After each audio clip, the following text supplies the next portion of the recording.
আমি রূপালি। আমি চলে এসেছি আবারও এক মশলা ছাড়া রান্না নিয়ে। আজকে আমি মাছের মাথা দিয়ে চাল কুমড়ো রান্না করব। এখানে বড় একটা কচি চাল কুমড়ো নিয়েছি আর সেটাকে ভালোভাবে ধুয়ে মিহি করে কেটে নিয়েছি। আর নিয়েছি একটা ছোট্ট মাছের মাথা। তোমরা চাইলে যে কোনো মাছের মাথা বা চিংড়ি মাছ দিয়ে রান্নাটা করতে পারো।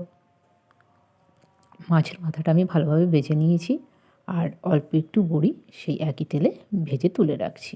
আর তেলের মধ্যে রাঁধুনি ফোড়ন দিয়ে বেশ কিছুটা রসুন ও শুকনো লঙ্কা তেজপাতা ফোড়ন দিয়ে শুকনো লঙ্কা যখন ভাজা হয়ে যাবে এবার আগে থেকে ভেজে রাখা মাছের মাথা ও বড়িটা আমি অ্যাড করে দেবো। তারপর কেটে রাখা চাল কুমড়োটা দিয়ে দেব। গ্যাসের ফ্লেমটা হাই রেখে বেশ কিছুক্ষণ নাড়াচাড়া করে রান্না করতে হবে। চাল কুমড়োর থেকে বেশ কিছুটা জল বেরোবে, তখন আমরা বেশ কিছুক্ষণের জন্য ঢাকা দিয়ে দেব। আর ততক্ষণ ঢাকা দিয়ে রান্না করতে হবে আমাদের যতক্ষণ না চাল কুমড়োটা ভালোভাবে নরম হয়ে যাচ্ছে। আবার মাঝে মধ্যে ঢাকা তুলে নাড়া দিতে হবে যাতে তলাটা ধরে না যায়। চাল কুমড়োর জলটা এখানে আমার শুকিয়ে এসছে, আমি আর ঢাকা দেব না। এবার বারবার নাড়াচাড়া করতে হবে, কারণ এই সময় তলায় পড়ে যাওয়ার চান্স থাকে।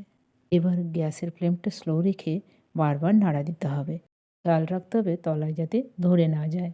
এবার আমি 1 চামচ কর্নফ্লাওয়ার নিয়ে তার মধ্যে 2 চামচ জল দিয়ে ভালোভাবে গুলে নিয়েছি। আর সেই লিকুইডটা আমি এখানে চাল কুমড়োর মধ্যে দিয়ে দেবো। এটা শুধুমাত্র যারা মশলা পছন্দ করো তাদের জন্য।